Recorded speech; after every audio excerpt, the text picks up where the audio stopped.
Good afternoon, everyone, and thank you for joining another installation of the Cannabis Chamber of Commerce's Thought Leadership Series. Today, we will be focusing on consumption lounges. Joining us today, I want to introduce each one a little bit, and then I'll let them also do their own intro. Joining us, first of all, will be Lauren Fontaine from the owner and founder of the Artistry. She's also an attorney with 13 years of experience in cannabis retail, manufacturing, and law.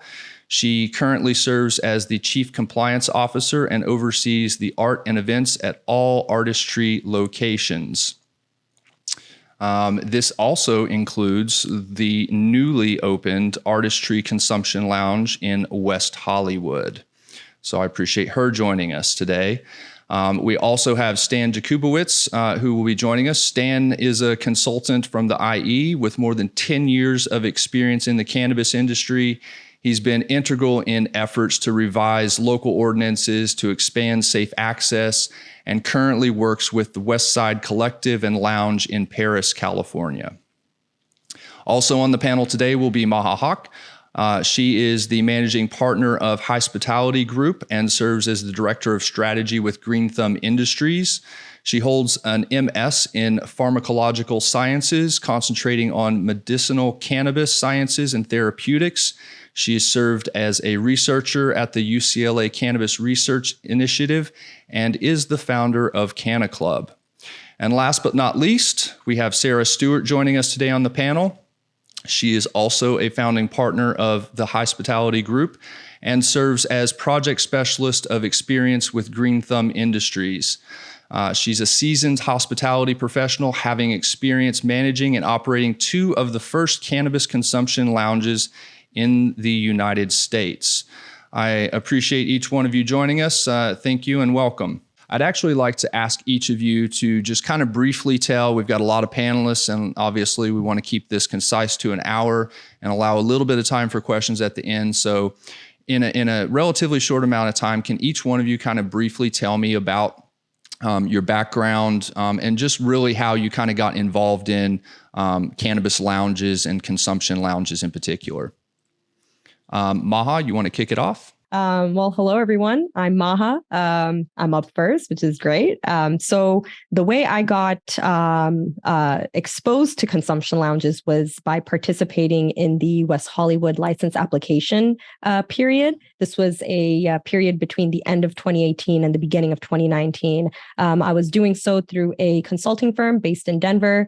We had a couple clients, and we were essentially doing this for the first time ever. And that was my initial exposure. But prior to that, I had been working in the legal cannabis industry since 2012, starting off in dispensaries, medical dispensaries, working my way through the supply chain, ultimately ending up at retail dispensaries. But lounges really piqued my interest since West Hollywood. And this might be a great segue into Sarah, because her and I connected on this mutual interest. And we started Hospitality, our consultancy, focused on consumption lounges. And now we both work at Green Thumb Industries, also working on lounges. But what really sparked Hospitality was Sarah and I connecting on this mutual interest and wanting to merge both worlds of hospitality and cannabis together. Sarah, leading right into you.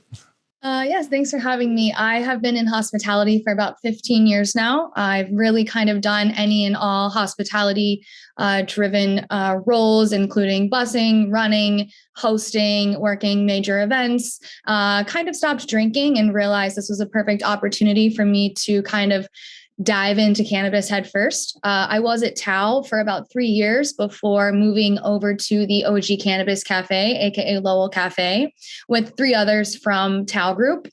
And that was my first experience into cannabis. So I learned metric from a restaurant standpoint instead of retail, which was a bit interesting.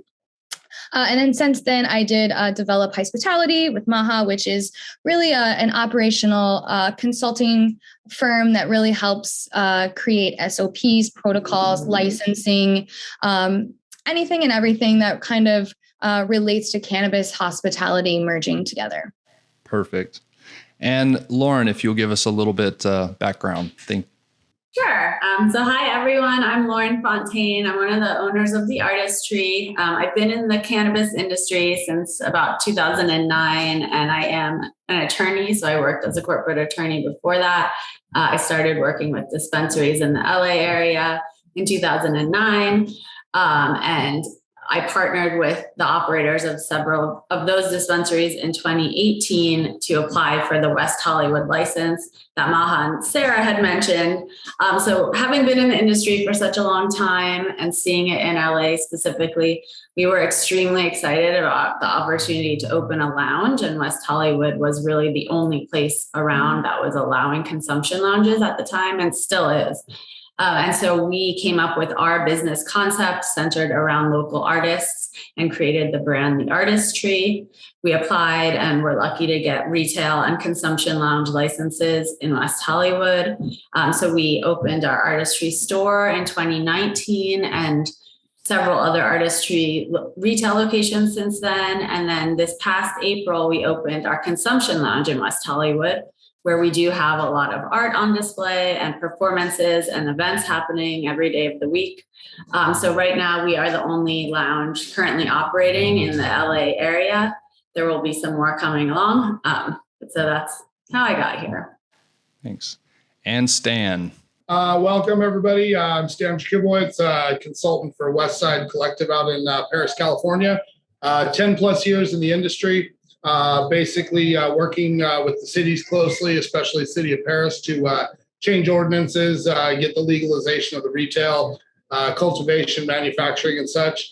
The need for the consumption lounges basically came from our customers. They wanted a safe place to consume their products that were purchased in our dispensaries, and I worked closely with the city of Paris and the council and all the powers to be to make it happen.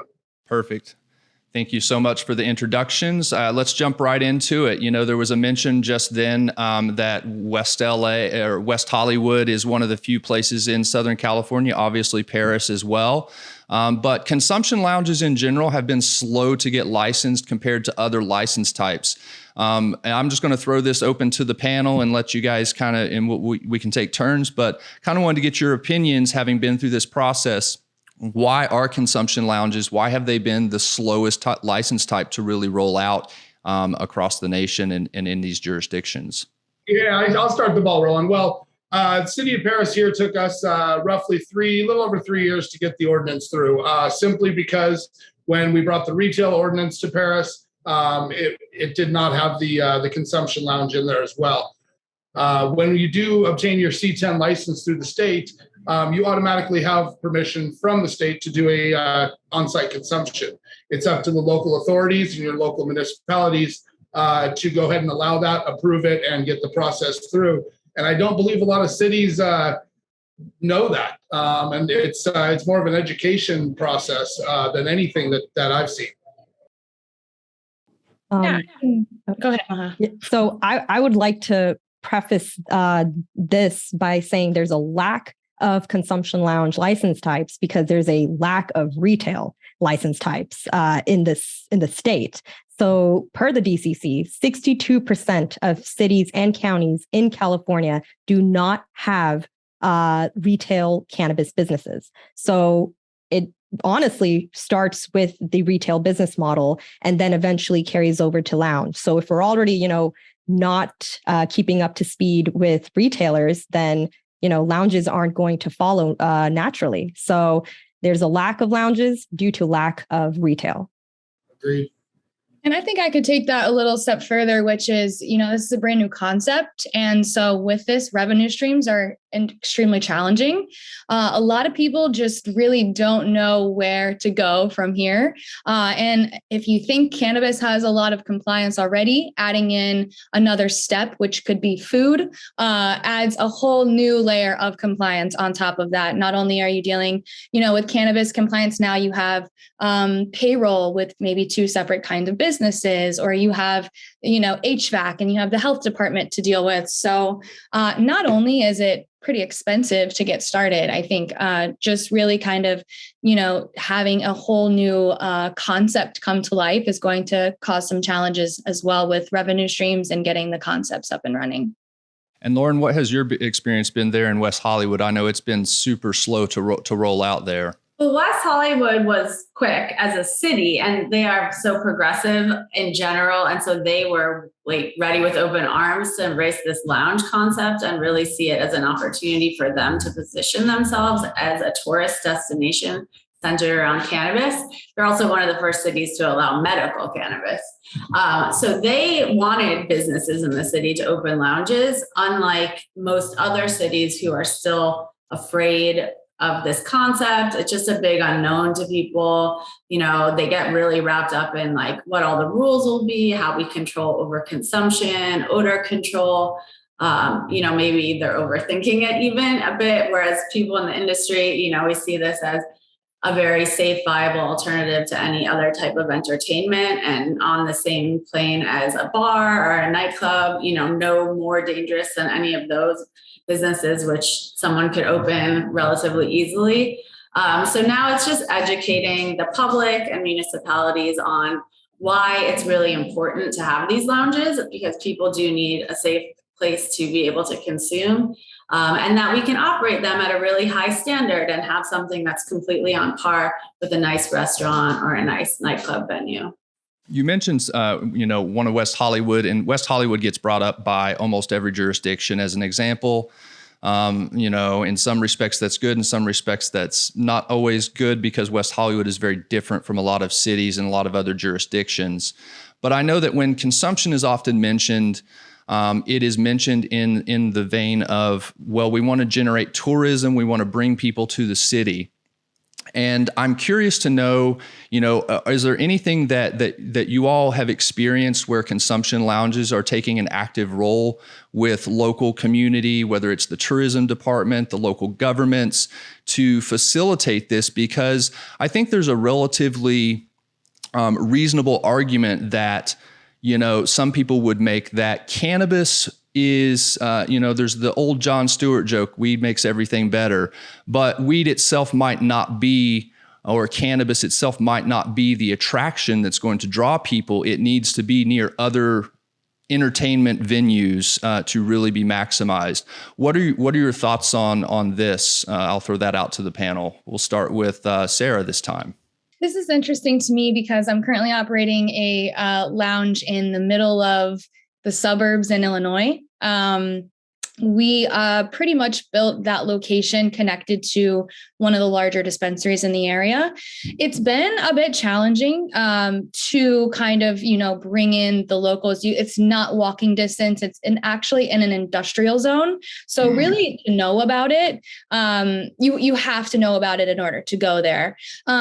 I would say, though, the biggest thing that we've really seen is the city's willingness to learn with us. And, being as a small village, they want the exposure just as much as we do. So now, we're really putting them on the map. People are now in the city talking about Mundelein as a destination location.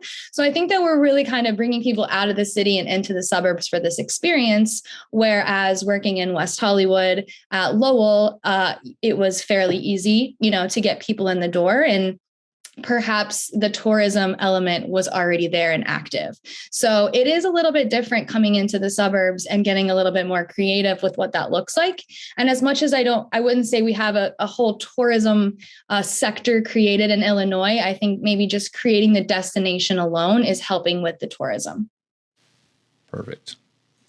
Anyone else comment on that? So I wanted to mention, because you said, our city's getting involved in this tourism positioning. And so in West Hollywood, they actually mandated that all of the legacy cannabis businesses contribute funds towards a cannabis marketing association. And so that association was formed amongst a lot of the existing cannabis businesses with the purpose of promoting the city as a cannabis tourism destination. And we've been working really closely with the city and with their own tourism marketing association, Visit West Hollywood, to try and help everybody. So I think you mentioned synergy with other businesses. So in WeHo, there's tons of places to go out, entertainment, hotels, restaurants, and the city sees us as just another aspect of that in a way that we can all benefit each other. So they've been very involved in the process of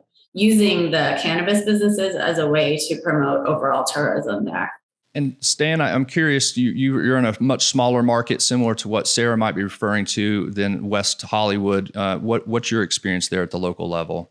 So as far as the tourism aspect of it is, our lounge is connected to our dispensary, and not to say there's not a lot to do in Paris, but as far as tourism and something to do, it has become a destination for our customers. It's a lot of word of mouth.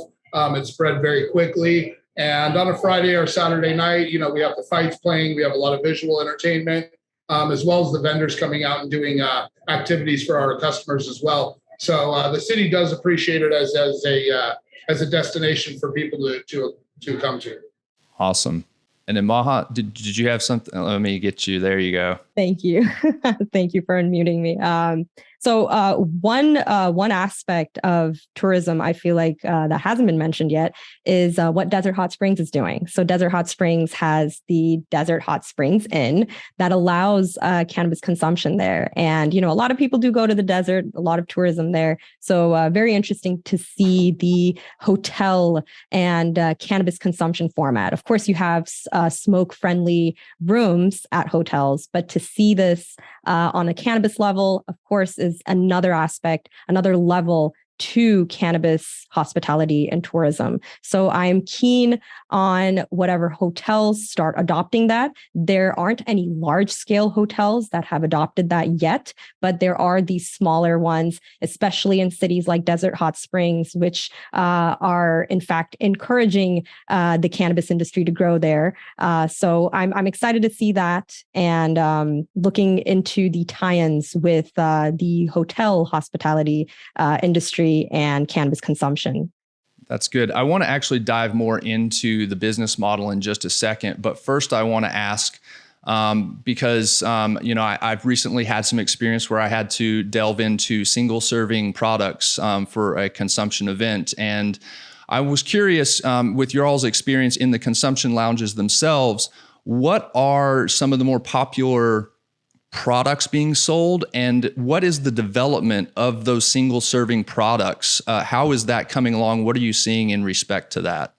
I'm happy to chat about this.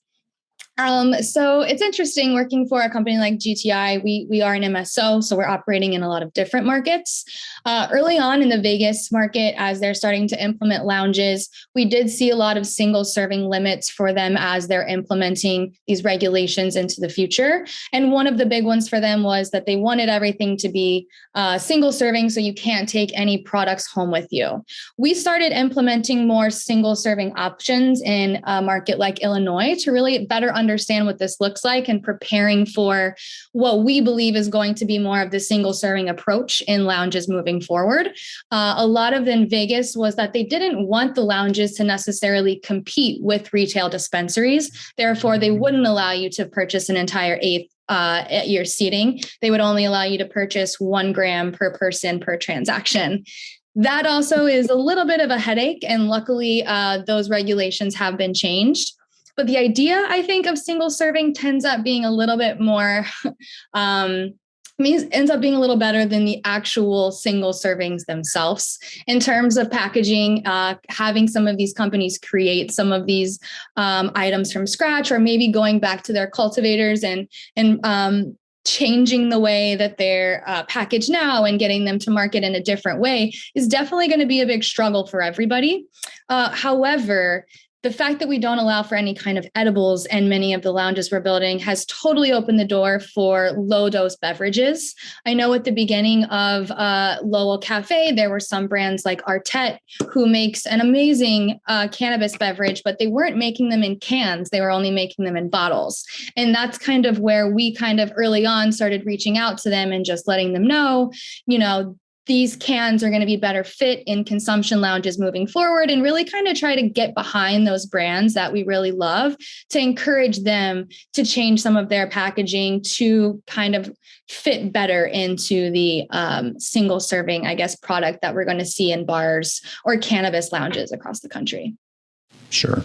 So, and, on the topic of popular consumption lounge products, we want to encourage fast acting edibles. We do not want to offer edibles that are going to take 90 minutes to 2 hours to yield an effect. We need nano-emulsified gummies, nano-emulsified chocolates, quick onset.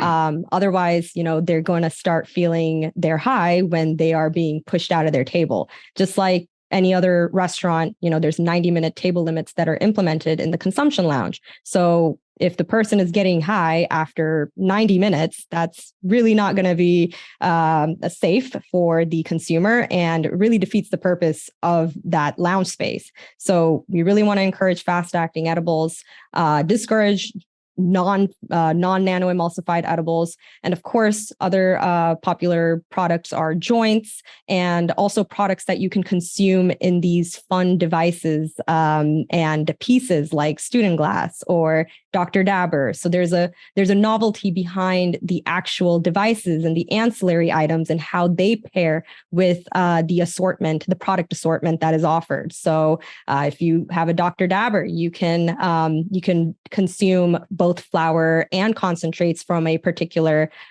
piece from them or a particular device from them. So these are just some, I guess, popular products that we are seeing requested and ordered at consumption lounges. And I do anticipate more brands shifting towards a few SKUs that are consumption lounge friendly. Let's skip on to the next one. We're approaching our halfway point already. The next one is kind of a big question or a big topic here. So I'll frame it and then let you guys kind of jump in there. So we've talked about, there being time limits. Sarah earlier mentioned Lowell. Lowell was, serving full meals and food, and it brings a different aspect into it. So my question is, what considerations are there when you're deciding on what your concept, your design, your layout, your location, your business model is going to be? And can each of you kind of tell me a little bit about how you've approached that business model for your lounge? Because for a lot of people that I have spoken with, they're still trying to sort of figure out that profit model at the consumption lounge level. It's a little tricky.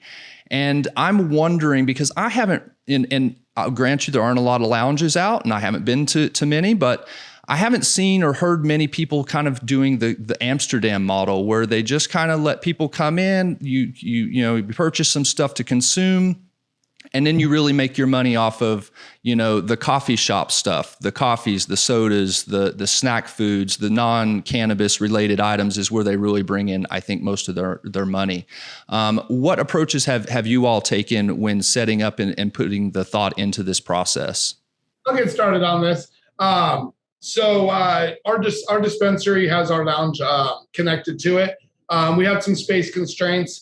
So we basically went with, the best that we could. We have more of a bar setting. There's plenty of utensils and Dr. Dabbers and various pieces for the consumers to use. We also offer drinks, coffees, prepackaged foods, and we don't have a time limit on the time that people spend in there. They come in, they want to consume with a couple of friends, hang out for a half hour. That's completely up to the customer's choice. Yes. Lauren? So being able to monetize the lounge concept is a huge challenge. And the main reason is because under California state law, we can't sell any non-cannabis items. So we can't sell food or coffee from our business, which takes away a huge potential source of revenue. And hopefully that's something that will change in the near future. So for us, for instance, we built our location out to look like a restaurant and to have table service, but all of the food is being sold by a neighborhood restaurant. So we're not actually making money off of the food sales. So we're relying on cannabis sales and other events that we do that are ticketed events.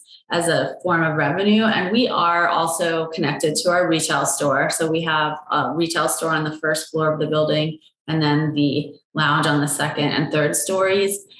So we allow people that purchase things downstairs to bring them up in the lounge, or else someone can come up directly to the lounge and purchase table side.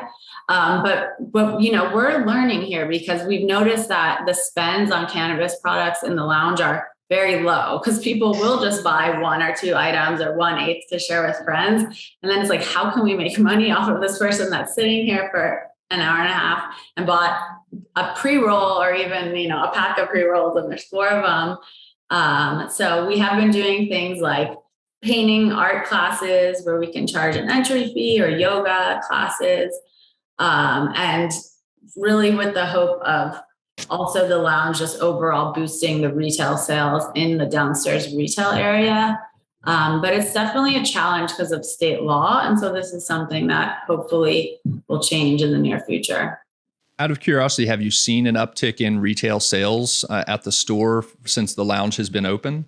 We have. And so we're bringing in, new people coming into the space, and then they do shop downstairs. And because we're adjacent to retail under the WeHo laws, people that order in the lounge are allowed to bring anything home with them. So they don't have to buy a single serving thing. So we have some options that are single serve and then more standard serving sizes. So we've seen it helping, but it's like in the lounge specifically, because we have so many added expenses of labor and insurance and all of that. How do we make that a profitable endeavor? And so I think it's extra challenging for businesses that didn't have the adjacent retail, which is probably a part of the reason why a lot of the lounges that were given licenses haven't yet to open, even though now it's been almost 3 years, or even more than 3 years, I think, since they picked the winners. So yeah, it's a big challenge.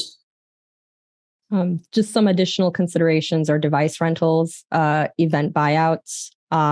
Those are just some forms that Sarah and I have seen in other consumption lounges, as well as the one in the suburbs of Chicago, at least on the event buyout angle. But I know at Artistry, we see some device rentals there.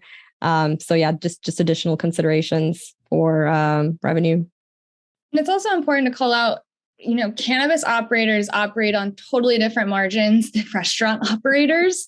And so it's quite shocking, I think, for some of these cannabis people to kind of dive deep into service and see, like Lauren was mentioning, labor costs alone. It totally impacts the way that they're building things out. I've seen it personally in the last 2 projects. And then, in terms of like considerations, I think layout is a really big one. We've seen that like comfort oftentimes comes first in a consumption lounge.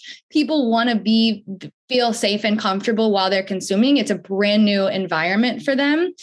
Small things like adding backs to our stools to help overconsumption, small things like that were definitely taken into consideration. And then just making sure that the space, like Maha said, is flexible for events. Events have been a great additional revenue stream for us, but it's not our daily operation. So making sure that we can, transform the space to accompany different brands that want to come in. Whereas, I also think maybe seeing non-cannabis events coming in to use an open cannabis space is a really big opportunity as well.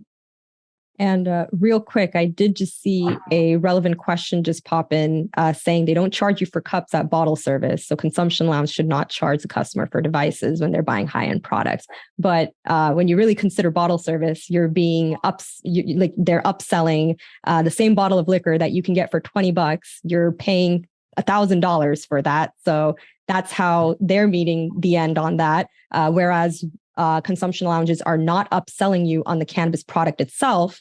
However, they will be charging for whatever devices you're using. And that has a lot to do with device upkeep and sanitation. And, some consumption lounges, just like GTI's lounge, Rise Mundaline, we do not have device rentals, but we do have a try before you buy program. So you do have the option to buy the device after you try it in the consumption lounge. Not the same one, obviously, but yes. Yeah.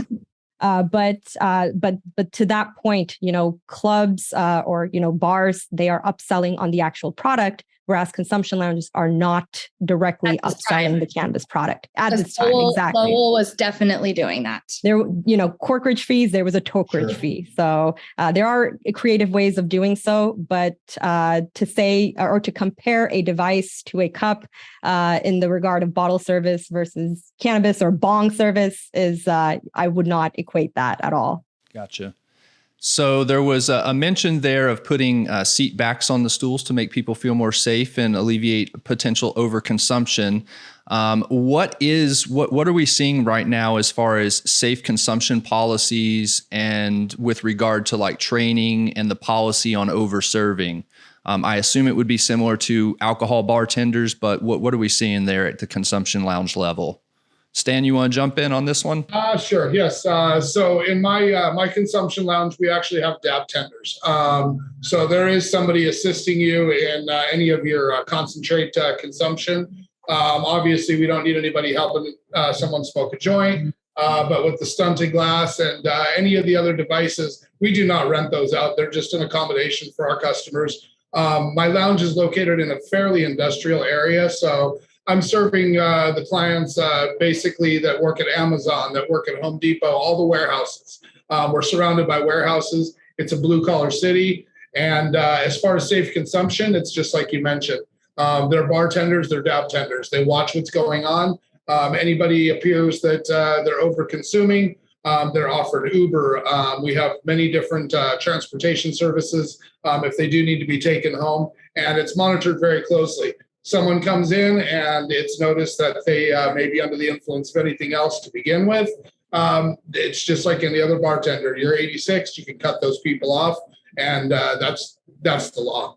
Lauren, what are you seeing in West Hollywood? It's a little more different environment there, little more fun and entertaining in some respects. What are you seeing there as far as overconsumption? Are people, trying to overdo that, or is it been pretty reserved so far? Luckily, we haven't had many issues with this. And the first step is having that staff training, like a serve safe training for alcohol, so that people are very aware to look out for signs of someone that maybe is over consuming or maybe came in already under the influence, to be able to cut people off. We do have a dab bar as well, where we have somebody there that's overseeing the dab devices. We try and educate consumers really thoroughly on the products they're buying and what the right dose is for them before they bring them their order. So all of that helps. And with a lot of the new customers, we push them towards things like the 2.5 milligram drinks or something that's going to be a really good entry point option for them, just because they are unsure of how they'll react to things. So we've been really on top of it with monitoring the customers, and it hasn't been too much of an issue because we thought ahead about what would be a safe experience. So another thing is we don't have any 100 milligram edibles on the menu. We only have beverages that are low dose or other low dose fast acting products. So we thought about, even with the products that we're offering, ways to make it safer for people on site to discourage overconsumption. Gotcha. It makes complete sense. And as we're starting to get, I want to leave a little bit of time for questions because there are quite a few questions that have been popped up here. So just one more. It's actually related to a question. It was something I had in my mind, and somebody else has inquired about this as well in the question chat, in the question feed. What is the insurance like for a consumption lounge? Because, this is something, retail is one thing, you're selling a product, but it's really on the consumer to go home and consume it and be responsible. What does insurance look like in trying to establish a consumption lounge? Anybody want to kick that one off? I can, yeah. So, we did have to get special additional insurance for on-site consumption when we added the lounge onto our retail space. And it was something that the insurance company kind of had to craft specifically for us, because really there's not a lot of people doing this. And so there's not a lot of insurance companies that have the policies in place, but they were able to develop a policy for us. And, it covers everything that we normally do. There was some restrictions like having coverage for rigorous fitness classes. That was something they didn't want to insure specifically. So we couldn't have like a HIIT class upstairs because they were worried about people consuming cannabis and working out. And so there were certain things that they carved out, but we were able to get coverage to allow people to consume on site. All right. Anybody else have any thoughts on that? I've seen some folks utilize event insurance, even though that is not going to make the cut. Of course, you need to have you have to have a policy made unique to your business. But there are some folks who went the event insurance route for that, but it's not sustainable. One other question that I've seen in the chat, obviously it's something that we deal with regardless of what sector of the industry we're in, is marketing, advertising. Stan, I think, mentioned effective ways vendors and brands can help drive traffic and sales in a mutually beneficial way. What are those challenges like specifically for a consumption lounge, and how do you overcome those challenges? Couple of words on that. So like you mentioned, the vendors, we rely a lot on them to do a lot of the advertising for us. They come out, they do customer education days. They participate a lot in, our weekend events. And, social media is pretty much one of our hottest buttons for it. Word of mouth is still the best, but social media. We don't utilize billboards, no radio ads. Obviously can't do that yet. So that's where we're at. Anybody else have some strategies on that? I would kind of just say the same. Because we are connected to a retail dispensary, we utilize that a lot. We have bag stuffers that we put in almost every single bag that comes out of retail that promotes our lounge. And just word of mouth, being that we have the only consumption lounge in Illinois, it's really just kind of speaks for itself via word of mouth, especially with all these brands that want to come in and do possibly exclusive strain drops, or, provide their employees with a company party or something. We've seen the space utilized for many different ways. And so having the brand partnerships in the state has totally helped. We actually went to a competitor's dispensary and they were talking about our lounge. So it really kind of showed us that, if there's only one or a couple in the state, the demand is there and people are starting to talk about it. So there's a couple questions that have been put in the question answer feed here.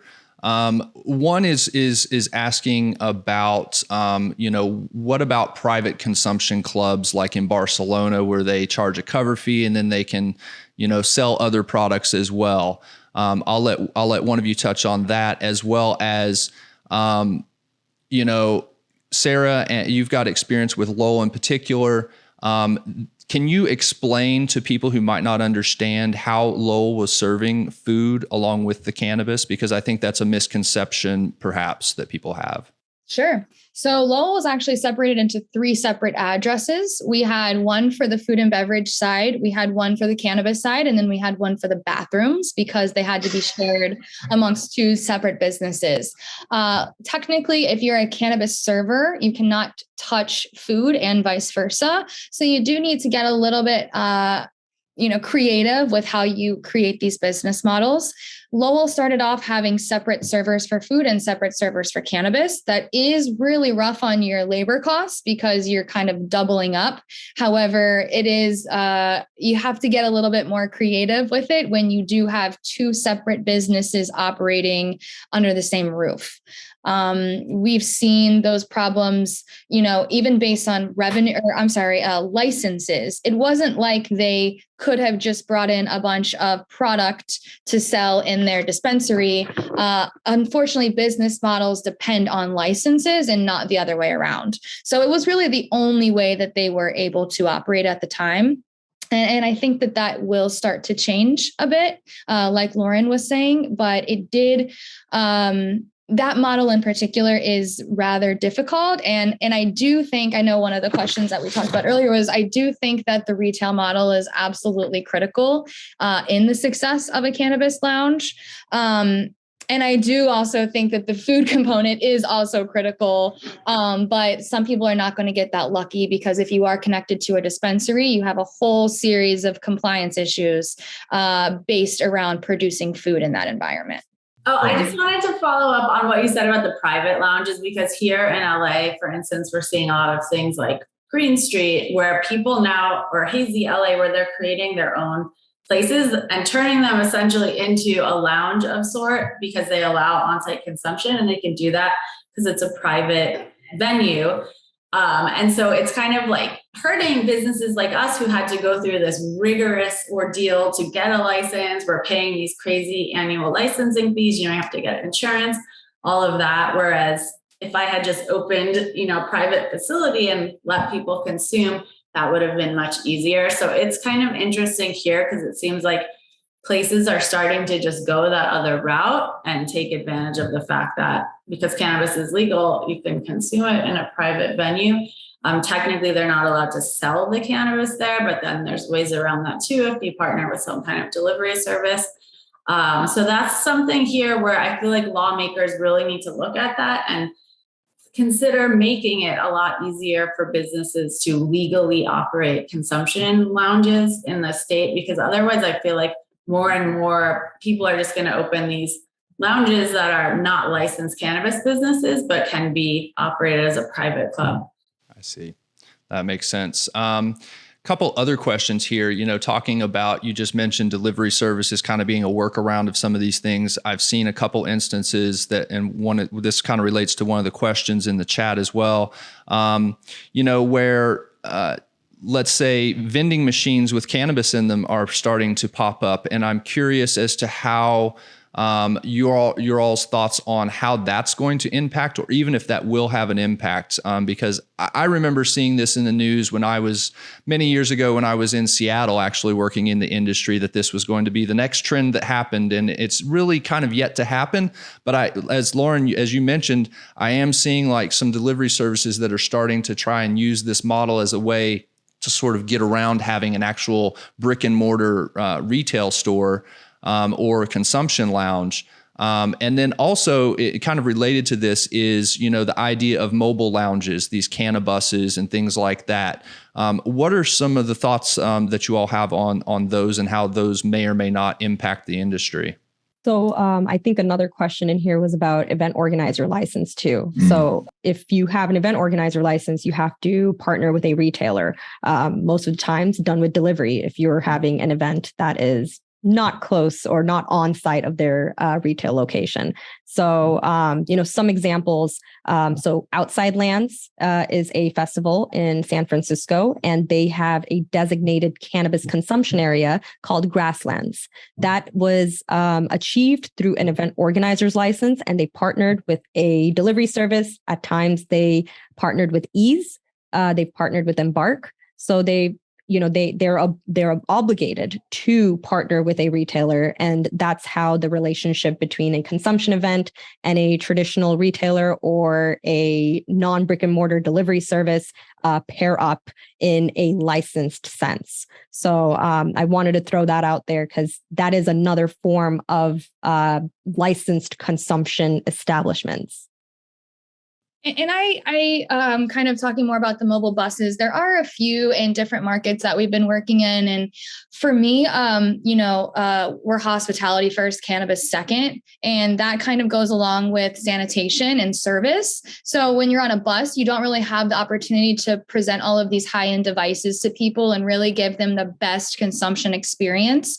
And so that's kind of where I feel like those things will possibly be helpful for events or things like that, but it really will limit the consumption, the methods of consumption, and really be dependent on the kinds of products that you're carrying. I just don't think it's going to be this one, size fits all model that will start to be incorporated into events. It is also a little bit harder to control or know exactly what people are consuming at your events when you're kind of letting them bring in outside product. So I think we all can agree here that control is a big piece for all of us, especially with the overconsumption piece. So the private model and kind of the mobile buses and these events, that's kind of where I see them not being as sustainable, because we want to normalize this experience and control the environment and make it replicable to bars and nightclubs. And I don't think that's necessarily helping that happen. And very quickly on the vending machine thing that you brought up. So there is a lot of automated pickup strategies that are now being introduced at retailers. So I do foresee that at events like Grasslands and even consumption lounges, having a locker style like product storage and piece storage ready for that patron that will be coming either to the event or the lounge. So I do foresee that. There's like GTI Retail is already looking into automated pickup or locker services. So that is going to be pretty innovative. There's like a piece waiting for you, or you have a designated bong that's waiting for you, and you have your product that you just paid for online waiting for you right next to your device. So there are some models that might be coming up and hopefully are present at, lounges and events eventually. Perfect. Well said. As we're approaching about 5 minutes here to go, we'll want to wrap up. One last question. I'll kind of throw it out and each of you can kind of give your thoughts on it. What are we looking at? What is the future of consumption lounges, consumption events? What are we looking at? How is that going to develop in your mind? So I'm hoping the future is at mainstream venues. I know I saw a question here if there are any concert venues looking to adopt a cannabis consumption model or allow that. I hope that we could have a consumption event at the Hollywood Bowl or the Rose Bowl or at the Hollywood Palladium. They have liquor sales there. It would be great to have legitimate cannabis sales there too. Maybe there's a designated smoking area, just like there is at every club. There is a tobacco smoking area at almost every bar. So hopefully this becomes more mainstream. There could be larger scale concerts at large venues, hopefully, and that might be achieved through an event organizer's license. However, it does depend if that city would allow that venue to accommodate such an event.